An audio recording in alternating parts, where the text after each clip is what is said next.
It has been a long day. I think you have gone through almost 6 hours of conference so far, so we'll try to keep this quick. My presentation is literally the only one today that does not include any video of kids or teenagers doing really cool stuff with technology. I apologize for that. As Alessandra said, I have had the chance to be the external evaluator for this project, so I will try to do 2 things today with you during this presentation. The first one is to have an overview of the relationship between digital media literacy and civic participation or civic engagement. And a lot of the presentations we've seen today have focused on the creative side of the Up Your School project, how to engage kids and teenagers specifically with their creative side, with art, and we've seen a lot of examples from the other presenters as well on that side. So hopefully there will be some complementarity with my presentation, where I will focus more on how to engage teenagers civically in society and in their environment in the first part of my presentation.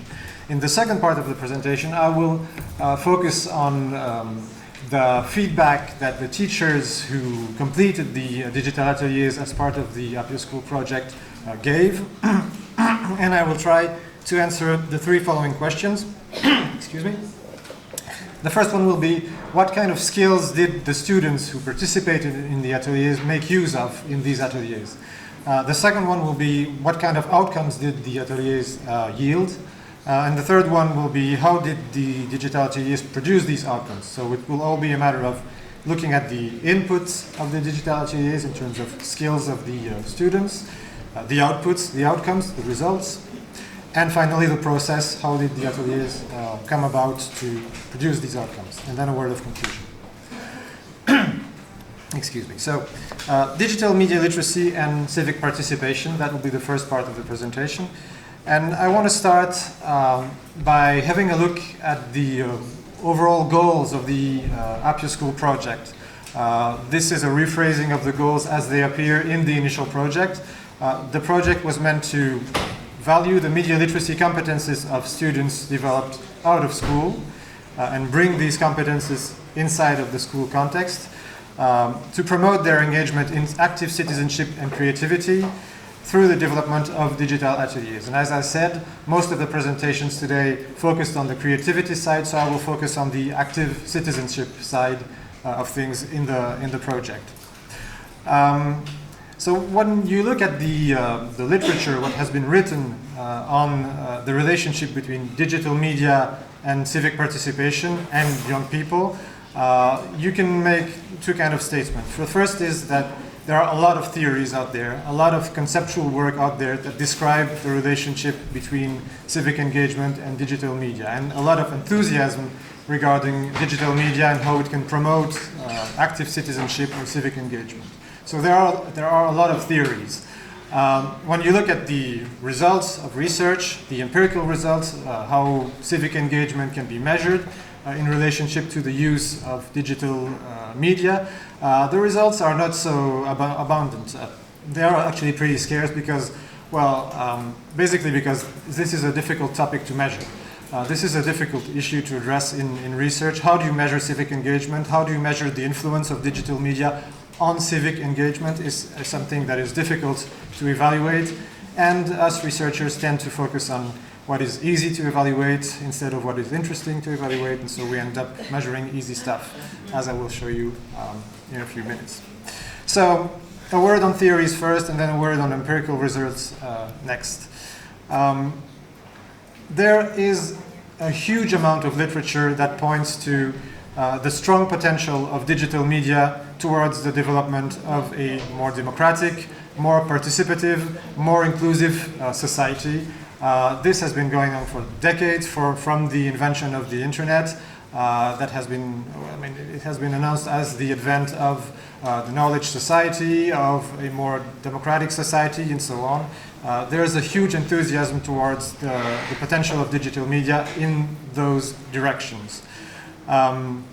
Unfortunately, there is little evidence as of today of the impact of just technology on mediated forms of civic life. So just because there is a lot of technology in our daily lives, just because people can access technology very, very easily today, that doesn't mean that people invest massively in their civic life through digital media. The equation is just not that simple. And maybe one of the distinctions that I can use to clarify this issue is a distinction made by Nicolas Carpentier, who is a Belgian researcher, who made this distinction. He has this theory of the distinction between access, interaction, and participation.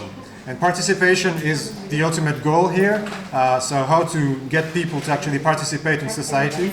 And specifically, he defines participation in terms of co-decision, so the ability of individuals to decide what kind of technology they use, what kind of content is being produced, what kind of people they interact with, what types of how organizations are organized and managed through media, and this is the ultimate goal. And his theory states that one must make a clear distinction between access, interaction, and participation. Access is basically just having access, having at your disposal a number of technologies or devices in your daily environment.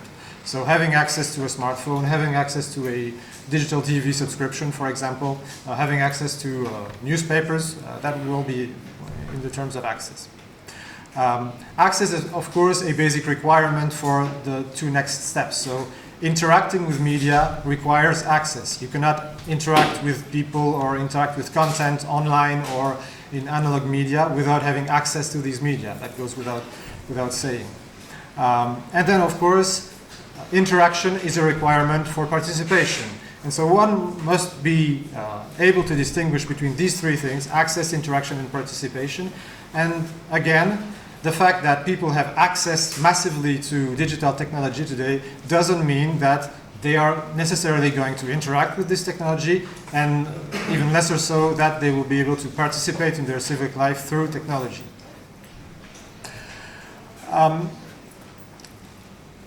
Another aspect of the problem has to do with what we mean when we mean participation or civic participation. And this is where the work by W. Lance Bennett may be of some use. Bennett describes a distinction, or so to speak, an evolution in terms of what it means to participate in society, in contemporary society. And what he describes is two stages of this evolution. A former stage that he calls the stage of the dutiful citizen. Now, a dutiful citizen is a citizen that fulfills their duties towards society. It's a citizen that participates essentially in political institutions by going to vote, by being affiliated with a party, by knowing a lot of things about the government or about politics. This is the most traditional way of viewing participation, one could say the old-fashioned way of viewing participation in civic life. And what Bennett describes is a move from this dutiful citizen to what he calls an actualizing citizen. So the change goes from citizenship that is based on obligation from the government and the duties that you have towards the government, to completing or achieving your own purpose, your own potential that you choose to actually fulfill yourself. And so the actualizing citizen, as Bennett describes it, is not so much engaged in political activity in the traditional sense of the term, but is more engaged in a series of activities that come from their own will, their own purpose. So they will engage in volunteer activities in their online or local community. They will engage in youth philanthropy, in social activism, in political consumerism, in lifestyle politics, and so on. And so the question of whether digital media actually fosters civic participation needs to be framed with this specific distinction. As long as we stay focused on the old-fashioned way of conceiving of civic participation, as long as we think of citizenship as the dutiful citizen, well, digital media does not seem to have any kind of effect on civic engagement or on citizenship, just because digital media doesn't change the way we engage in traditional politics.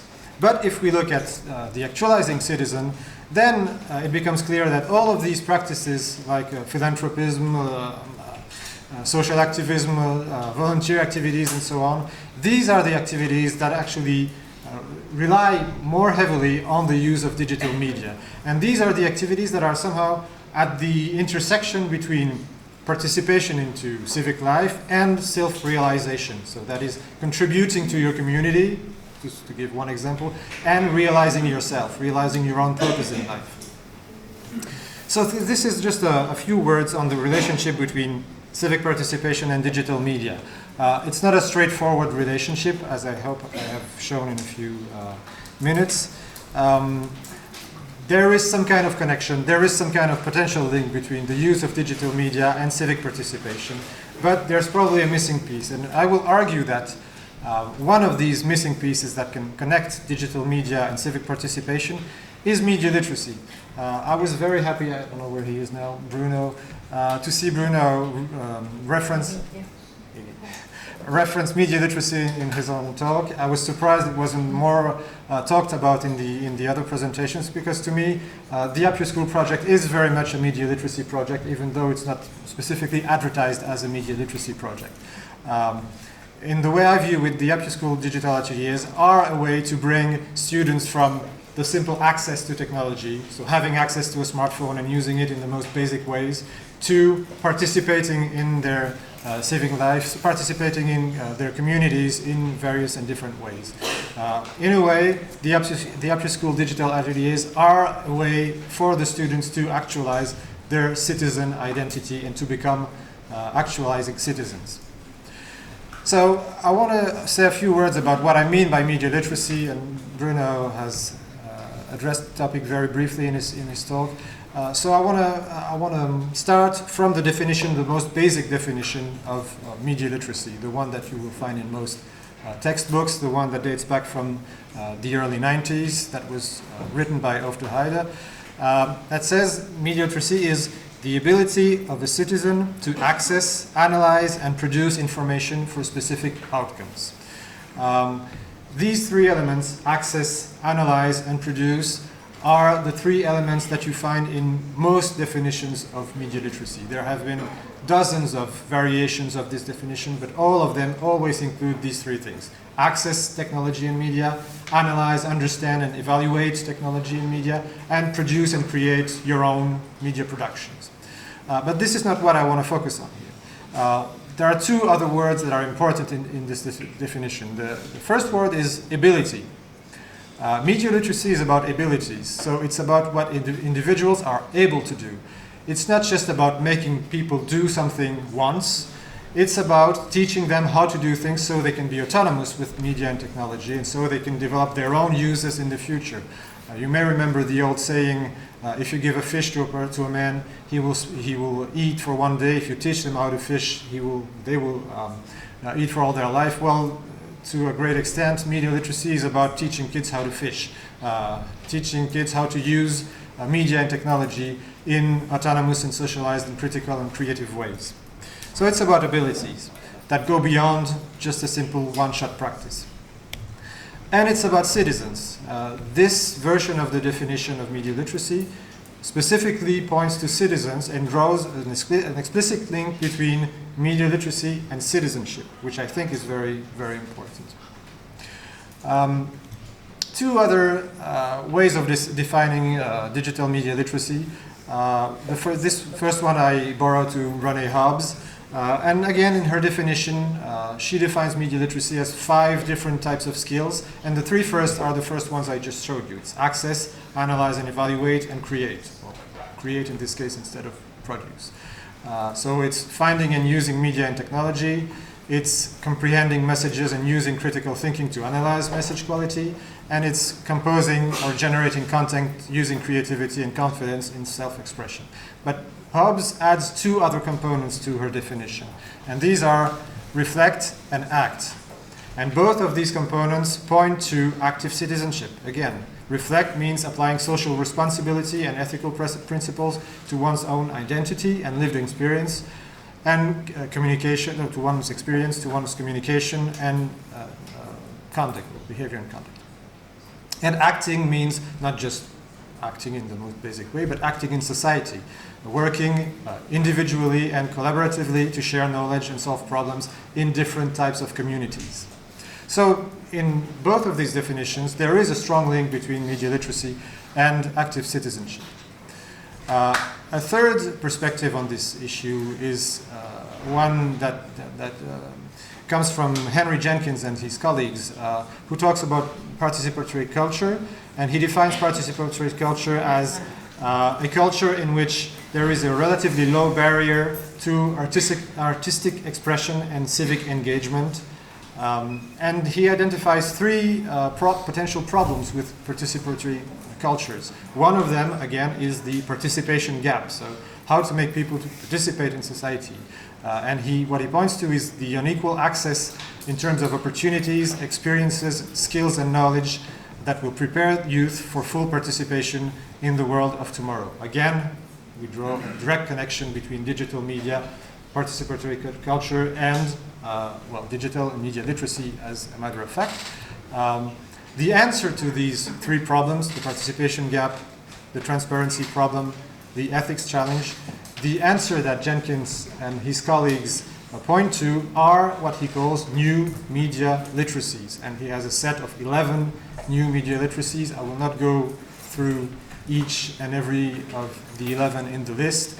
We'll come back to two of them later in my presentation. But again, the argument he makes is that by developing a certain set of skills in the youth, we will be able to have them participate more fully in society, in their civic life.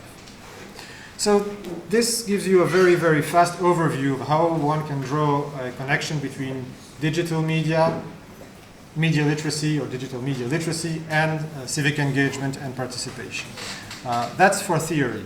When one looks at empirical results or results from actual studies in that field that try to document the connection between these things, things become a little trickier.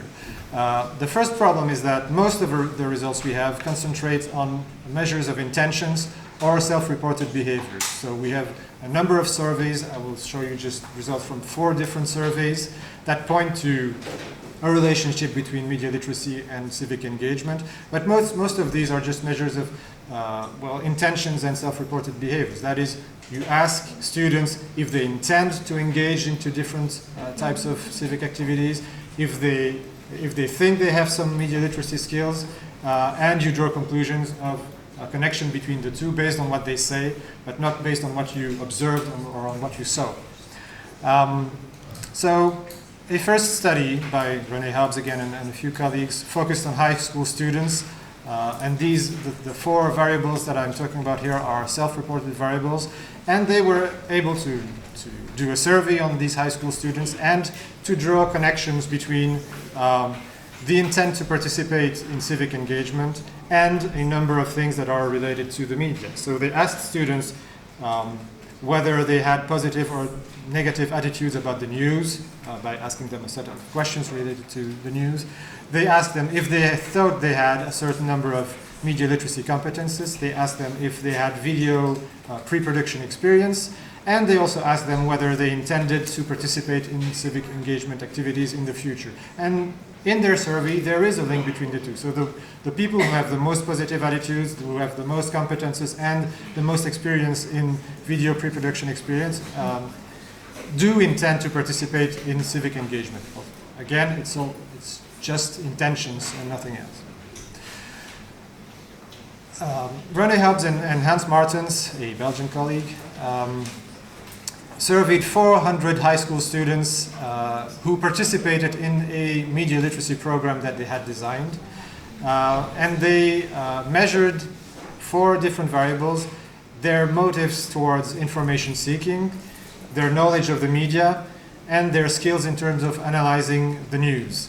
And they also surveyed these students regarding their intent towards civic engagement. And again, there is a connection between the two. If we rely on what these high school students say, there is a connection between having participated into a media literacy program, having higher or more developed information-seeking motives, having a better knowledge about the media, having higher news analysis skills, and intending to engage in civic engagement. So there is a connection, but again, it's all declarations. Can, Lee, and Fiesel, third example of studies, They surveyed 2 large samples of high school students on the one hand and young graduates on the other hand, and they could draw a connection between digital media literacy education. So have you participated in activities, in teaching activities that were focused on media literacy? Yes, no, what degree, and so on. So between digital media literacy education and the students' political engagement online and their exposure to different perspectives in the news. And finally, Paul Michailidis, in a quite large quasi-experiment in 2008, surveyed 239 university graduate students. He got them involved into a media literacy class, and then he measured their critical understanding of media and their attitudes toward the media. Now, the interesting result about his study is that not only did the participation in a media literacy class increase the critical understanding of the media by the student, but it also increased their cynicism towards media. And so Michailidis' conclusion is that you cannot just teach about the media, you also need to promote active citizenship and to promote active investment in civic life, because teaching about the media is just not enough. It may actually backfire, and it may actually increase the cynicism of students towards media instead of getting them to participate through the media or to use media more in a critical way. So this is the end of the first part of our presentation. This was, again, a very quick overview of what the literature says of the relationship between digital media literacy and civic participation. And now I want to delve into things that are a little more specific to the after-school project, and specifically the digital ateliers that were completed as part of the after-school project. So the first question I want to try to answer is, what skills did the students make use of in these digital ateliers? And there's certainly a lot of things to be said about what we mean by skills or what we mean by competences. I will only say a few words about this right now. The starting question might be, are youngsters digital natives? Are they naturally digitally competent or media literate?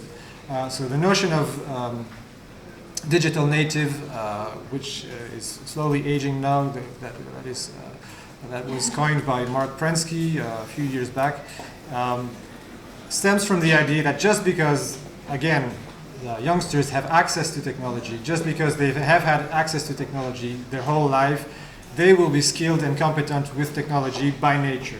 This is something that has been countered again and again and again. And I think the best argument we can make regarding this notion of digital native is to distinguish between the types of skills and the types of competences we are talking about. What are we talking about when we talk about digital skills? Do we talk about press button knowledge, operational, functional, practical knowledge, or do we talk about critical knowledge, cultural knowledge, creative knowledge that may be involved in the use of digital media? And the answer is going to be very, very different depending on whether we focus on practical and technical knowledge or on critical knowledge. The answer to this question, are students naturally digitally competent? So I want to spend a few minutes on the very notion of competence and the difference between competence and skill. This is, I think, a necessary detour to answer the question that I just mentioned. The concept of competence is something that goes beyond the simple application of skills, knowledge, and attitudes. The notion that competence is the sum of skill, knowledge, and attitudes is something that is quite widespread. I want to advocate a definition of competence that relies on the idea that a competence is always exercised intentionally. It lies in the ability of the individual, that no one will question, but it's not just applying knowledge, skills, and attitude. Yes, to be competent, you have to have a certain amount of knowledge. You have to know you have to master a certain number of procedures that you are able to apply.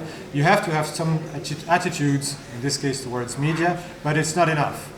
Being competent means being able to choose and select among all the knowledge, skills, and attitudes that you have, what are the most relevant ones in the context you are facing. Being competent means being able to face complex, novel, and non-stereotyped situations. So being able to face the unknown, being able to face situations you've never encountered before by drawing on your skills, knowledge, and attitudes. And so competence is something that is supposed to make the individual adaptable. It's not just learning tips and tricks, learning procedures and then reproducing them as such.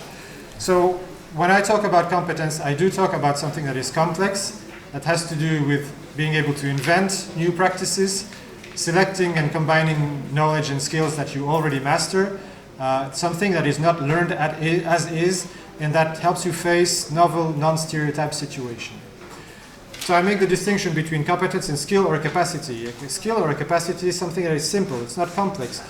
It revolves around the idea that you can reproduce something as you learned it.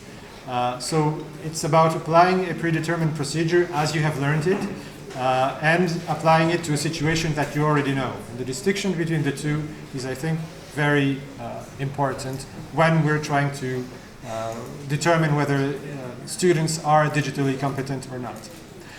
So another way to, a way to articulate these two notions, skills and competences, would be to have different degrees of competence. So at the first degree would be to be able to execute an action in response to a pre-established signal. This is a definition by Bernard Rey, who is a Belgian psychologist. So that would be the first level, and that would correspond roughly to what I called skill or capacity, being able to act in response to something that you already know, apply a procedure that you already master. A second degree competence would be being able to choose among the procedures that you know, the one, and one only, that fits best the situation that you're facing when you're facing a situation that you know. And then the third degree, which is what I would call competence in full, so real actual competence, is being able to choose and combine among the procedures one knows, and the one that best fits an unknown and complex situation or unknown complex task. We can apply this in various ways to digital competence. I'll take one example of work by Alexander van Deursen and Jan van Dijk, who distinguish between 4 classes of what they call skills, digital skills.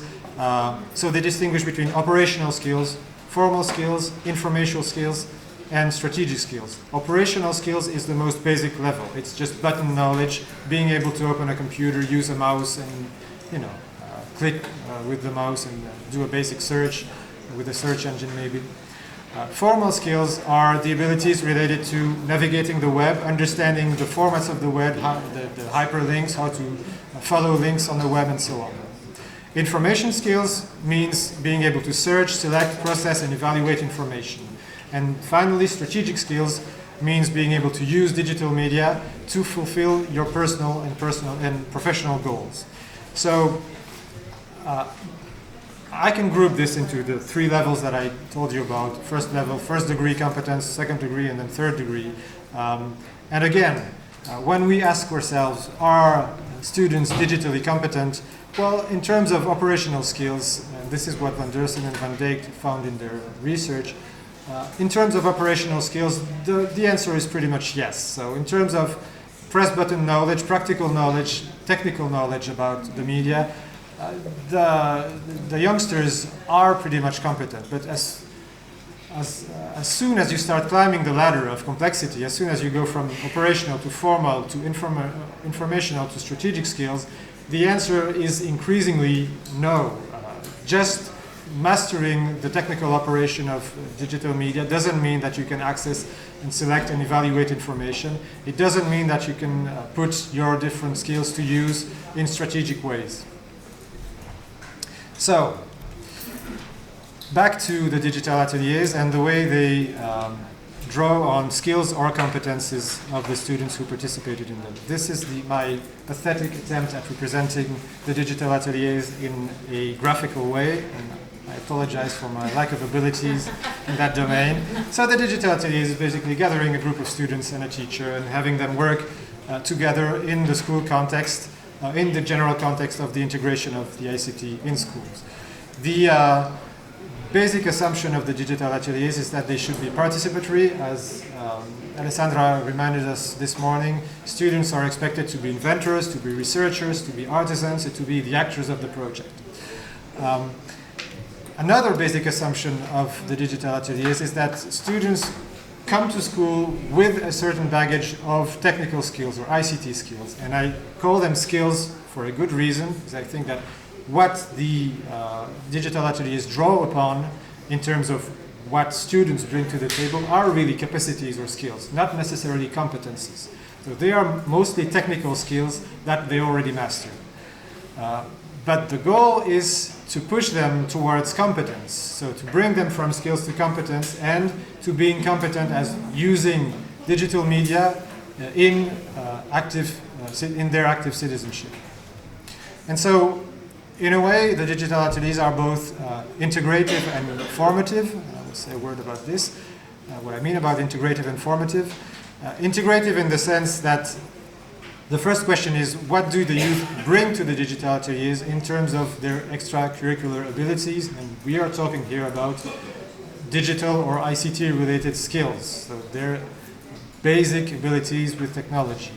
And they're formative in the sense that the second question that the ateliers ask is, what competences do the digital ateliers help develop in the youth? And in that sense, we can talk about media literacy competences. So, what skills did the students make use of in the digital ateliers? I'm going to take a little bit of a precaution here. It's difficult to say. What I can base my presentation on is what the teachers who completed the digital ateliers said about the way the digital ateliers went and how students were able to use some kind of skills. So, what types of extracurricular skills as resources do students make use of, and how does the design of digital ateliers push them to collectively make use of these skills? The answer is twofold. The first part of the answer is they did bring with them a number of technical skills, and the list is very long if you look at the teachers' feedback, but I grouped them into a few categories just to give you a few examples. Technical skills related to the use of smartphone or tablet use were very widespread. Technical skills in terms of photo and video editing, in terms of online search, in terms of use of video games, for example. These are some of the examples of the things that were mentioned by teachers. These are mostly basic skills, and they are unevenly distributed in the groups, which is not necessarily a problem, and I will come back to that in a few minutes. The second part of the answer is, well, in the feedback from the teachers, you find traces of more generic competences and things that could qualify as competences. Examples include being able to collaborate, skills of problem solving, or more classical categories related to classical literacy, so reading, writing, orality, and in some cases, artistic skills. So this is the array of things that seem to have been mobilized by students in the digital ateliers. And one of the things that teachers tend to stress in the feedback they gave is that students showcase their skills to their classmates. So they were able not only to use their skills, but also to show that they mastered them to their classmates, which was something that was valuable. In some cases, they discovered these skills for themselves, so that they actually discovered that on the one hand, they discovered what they were able to do. On the other hand, they discovered that what they were able to do was useful in the school context. And to some extent, these skills that I talked about, they improved them as a result of their participation. Another aspect of the way these extracurricular skills were drawn into the digital ateliers was the feeling that the teachers had that students developed their ability to explore new tools and not just use the tools they already knew, but also explore new tools and learn to use them on their own. This is where you start seeing a shift from skill to competence. Being able to explore new tools and being able to use them on their own is something that prepares you for novelty, that prepares you for a complex situation you have never faced before. So this is what I could say about the first question, what skills did the students make use of in the digital ateliers? The second question was, what kind of outcomes did the ateliers yield? And I'm going to break down the answer into four different answers, because as far as one can tell, the ateliers modified the students' relationships to four things. It modified their relationships to technology, to their environment, to their school, and to themselves. And so for each of these things, the ateliers seem to have produced outcomes. So students' relationship to media and technology would be the first part of the answer. And there are basically two types of elements in the teacher feedback that go into two opposite directions. The first one is the ateliers gave them opportunities to try new apps and to gain more knowledge about technology, to become more technically knowledgeable, so to speak. So that's one side of the answer. The other part of the answer in other ateliers most of the time is that it encouraged them to develop divergent and creative uses of technology. And these two types of relationship to media technology point to two different purposes of digital media literacy. These are not specifically exclusive, but they do point to different directions, and they kind of create a tension in the world of media literacy. The first way of seeing media literacy, the first purpose, is a functional operational purpose. So it's the view in which digital literacy should be a basic skill that allows you to function properly in society with technology, that allows you to make use of technology in efficient and effective ways so that you are able to function in society on your own and be independent, be autonomous with the use of technology. That's one way of defining digital media literacy. Another way would stress the critical and creative dimension of digital media literacy. So media literacy not as a way to be functional, to be operational in society, but as a way to be empowered, as a way of choosing the way you participate to society. To make a comparison, the first purpose would be for individuals to be adaptable, so able to adapt to technology. The second purpose would be for individuals to be able to adapt technology to themselves and to invent their own conditions of participating into society. These are two different views of media literacy, and the two are very much present in the way the digital ateliers seem to have changed students' relationship to media and technology. I would personally advocate for a view that includes both of these things. So you need to be functional with technology, but you also need to be critical and creative. And you certainly probably need to be more critical and creative, and you certainly need to expect school to make you more critical and creative. And one way to become more critical and creative with media and technology is to ask questions.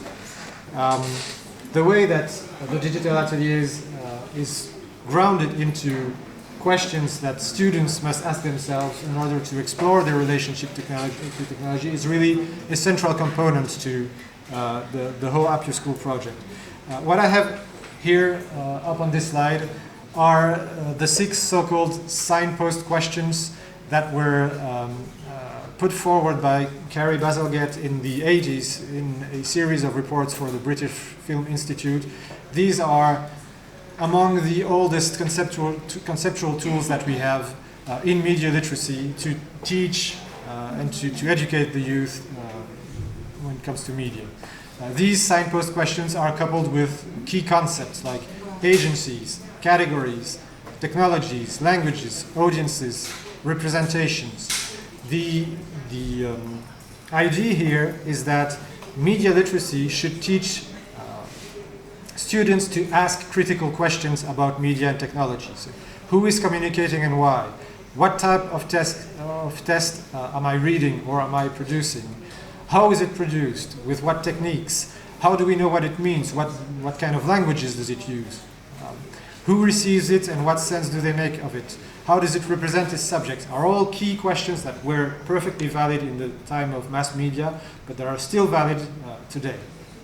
So being critical is about asking questions about media and technology. I think it was Pietro Carairi this morning who showed a picture of someone literally disassembling a TV set or a screen or something like that, and advocating in favor of actually deconstructing technology to be creative about it. Well, what I would like to advocate is not to necessarily physically deconstruct technologies, but to deconstruct them conceptually, to break them down and to learn to see them through different lenses or different perspectives. Different technologies and different media have always three things in common. They are technical objects, they are semiotic objects, and they are social objects. Any kind of media or any kind of technology was always fabricated, is always the result of a technical process, or helps you produce through technical operations. It's always a semiotic object because it's always meant to represent something else than what it is. So it uses signs, it uses languages to actually represent things. And it's a social object because it's fabricated by people for people. It's used by different types of communities. It affects different types of communities or different types of relationships. And so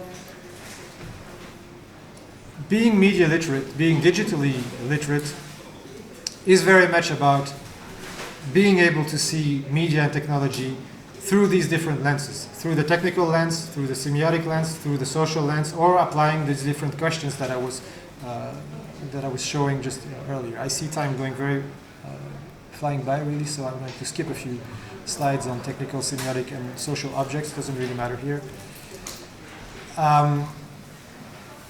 So I showed you a set of questions that were dating back from the 80s. And that I think are still very much current today. These are some of the questions that were asked by the digital ateliers. And if you look at them, if you read them carefully, you will actually find that most of them do articulate several perspectives on media, several technical or semiotic or social perspectives. Can an object or a concept be visualized in different ways? Well, it's about how to use technology in different semiotic ways, using different types of representations. How can you talk about your city and discover it using new technologies? Well, it makes a connection between your social environment and new technologies. How can we form simple sentences and words using digital drawings? Again, technology and use of languages. How can we use Storybird as a tool to create a visualized book review? Again, using technology to make certain types of representations. How do ICT connect or separate us from our parents or our grandparents? Again, make a connection between the social dimension of media or relationship with parents or grandparents and the technical side of media. I guess you see the idea by now. That my argument is that most of these questions that were used as the basis for the digital ateliers pushed the students to develop a multi-perspective questioning of the media and the technology they use. So in that sense, it must have changed their relationship to media and technology, and probably must have amplified or diversified their relationship to media and technology. I said the second part of the answer was about the students' relationship to their environment. And again, the ways in which the digital ateliers changed or contributed to change the students' relationship to their environment is manifold. The ateliers allowed students to acquire knowledge about both their natural environment and their social environment. I'm not going to develop here the examples that I have put between parentheses because most of the things that I mentioned here, the titles of the digital ateliers, will actually be presented tomorrow. So this will act as a very rough introduction to tomorrow. So through the digital ateliers, students were able to acquire new knowledge about the nature around them and about their social environment. It allowed them to establish relationship with inhabitants of their towns. It allowed them to develop forms of intergenerational cooperation. And so not only were they able to acquire new knowledge about their natural or social environment, they were also able to give back to their community, to contribute to their social environment, through exhibitions or through the development of online space where their productions were posted. And maybe most importantly, several of the ateliers confronted students with different viewpoints on the way they experience the world. So it pushed them to compare their different personal productions. It pushed them to use media to produce alternative perspectives on their city. I've spent quite a few minutes talking about how one could use media to produce alternative perspectives. It allowed them to explore alternative ways of perceiving reality. It allowed them to consider alternative interpretations of the same images. And in all of these instances, they were actually confronted with alternative viewpoints, and so they were pushed to articulate their own viewpoint with the viewpoint of others. So that's for the relationship with their environment. What about the relationship to school? Well, this is easy. It comes with 3 keywords. The most cited factor in all the national context for all the partners of the Upper School project was participating in the digital ateliers increased the motivation of students to participate in school. By bringing them to do things that they don't usually do in the classroom, it motivated them to engage in school activities.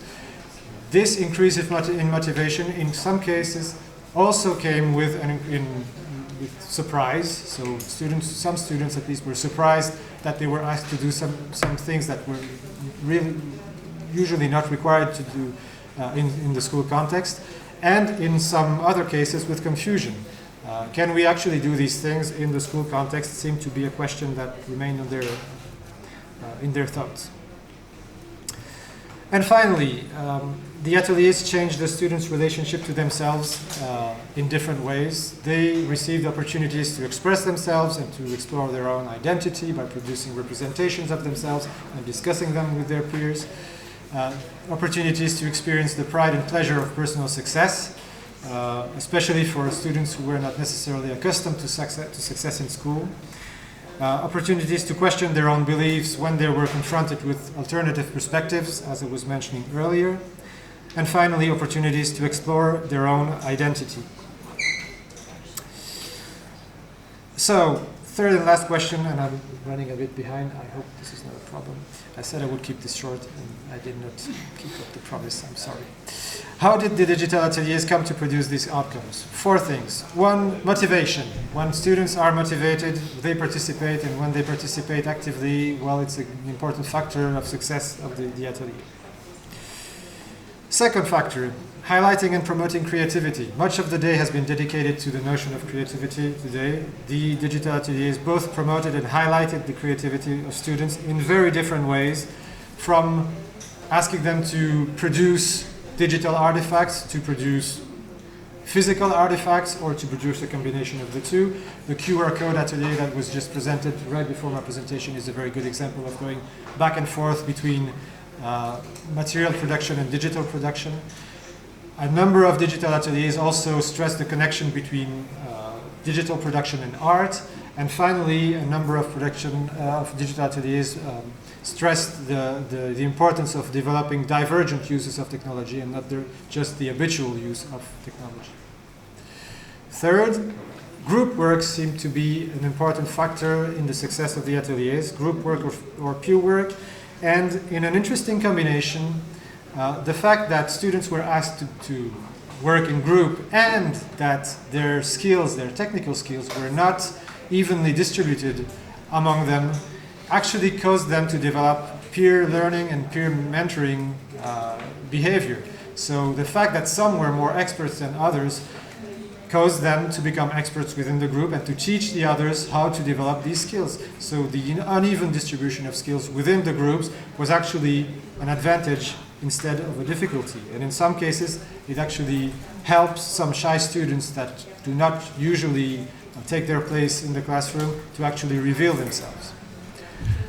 And then finally, the overall learner-centered approach of the ateliers seemed to be a factor of success too. It favored, the ateliers favored active learning in different ways, in encouraging learning by doing, in encouraging learning at your own pace, adapted for each student, and in in encouraging learning by trial and error in a supportive environment where you can actually make mistakes without it being a problem, which is not always the case in school.